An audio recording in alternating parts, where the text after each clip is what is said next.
আমাদের দেশ থেকে একজন সোনার ছেলে হারিয়ে গেছে। সে আর কেউ না, আমাদের শহীদ হাদি ভাই। সে আসলেই অনেক জ্ঞানী লোক ছিল। সম্পূর্ণ ভিডিওটা দেখেন, তাহলেই বুঝতে পারবেন। তারেক রহমান সাহেবকে যখন পিজিতে 111-এর পরে নেওয়া হয়েছে, আজকেও ছবিটা দেখছিলাম, এবং তখন আমরা ছোট, বেগম জি ওনাকে দেখতে গেছে। তারেক রহমান সাহেব ঘাড় সোজা করে মায়ের কোলে মাথা রাখতে পারতেছেন না।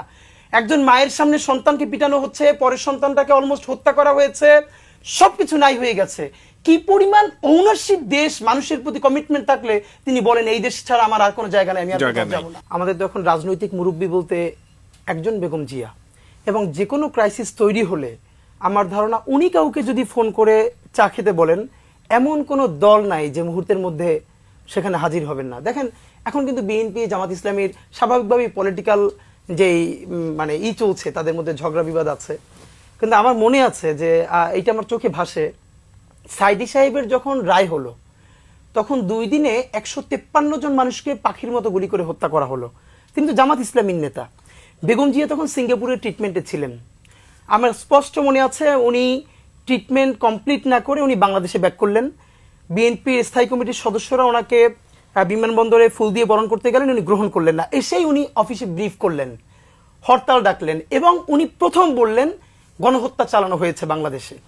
আমার মনে আছে বাংলাদেশের তাবৎ বুদ্ধিজীবীরা ডিকশনারি খুলে, এনসাইক্লোপিডিয়া খুলে বসলেন, জেনোসাইডের সংজ্ঞা জানে না, খালেদা জিয়া হচ্ছেন অশিক্ষিত, সুতরাং উনি এটাকে গণহত্যা বলতে পারেন না, ভুল বলেছেন। বেগম জিয়াই একমাত্র তখন বললেন না, এটা গণহত্যা হয়েছে। দেখেন কতজন মানুষ মরে গেছে, সেভাবে গণহত্যা হয় না।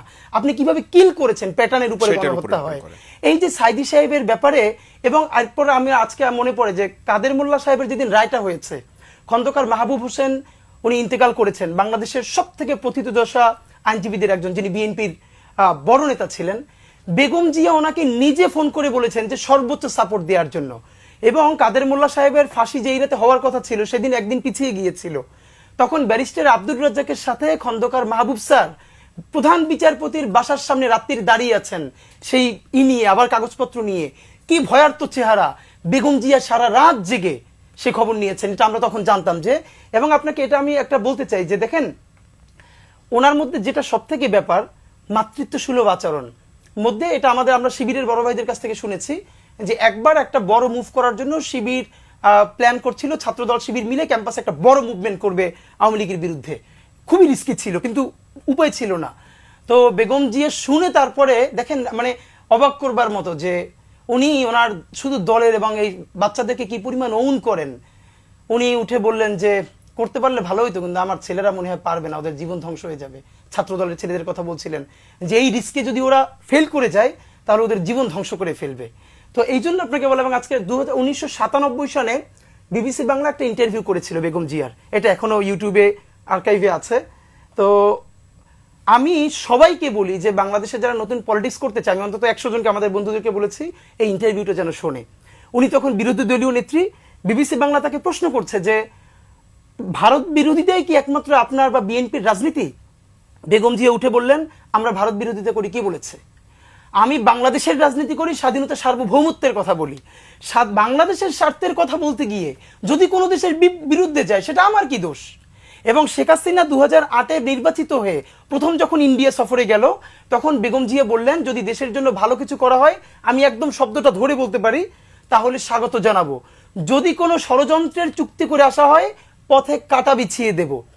পরের দিনই বাংলাদেশের সমস্ত মূলধারা মিডিয়া, যারা এখন বিরাট বিএনপি পন্থী হয়ে উঠেছে, তারা আর্টিকেল লিখলেন বেগম জি এইখানে কাটা বলতে কি বুঝলেন? গ্রেনেড হামলা, বোমা বিছিয়ে দেবে হাসিনাকে, ওই যে 21শে আগস্ট গ্রেনেড হামলা করেছে সেটাই বলছে। এই যে কোনো কিছুকে তোয়াক্কা না করে গণমানুষের কণ্ঠস্বর হয়ে উঠতে পারা, এবং ভাবেন তিনি কিন্তু একজন নারী, এবং একজন নারীর জন্য তার সন্তান হারানো। তারেক রহমান সাহেবকে যখন পিজিতে 111-এর পরে নেওয়া হয়েছে, আজকেও ছবিটা দেখছিলাম, এবং তখন আমরা ছোট, বেগম জি ওনাকে দেখতে গেছে। তারেক রহমান সাহেব ঘাড় সোজা করে মায়ের কোলে মাথা রাখতে পারতেছেন না। একজন মায়ের সামনে সন্তানকে পিটানো হচ্ছে, পরের সন্তানটাকে অলমোস্ট হত্যা করা হয়েছে, সবকিছু নাই হয়ে গেছে। কি পরিমাণ ওনারশিপ দেশ, মানুষের প্রতি কমিটমেন্ট থাকলে তিনি বলেন এই দেশ ছাড়া আমার আর কোনো জায়গা নেই, আমি আর কোথাও যাব না।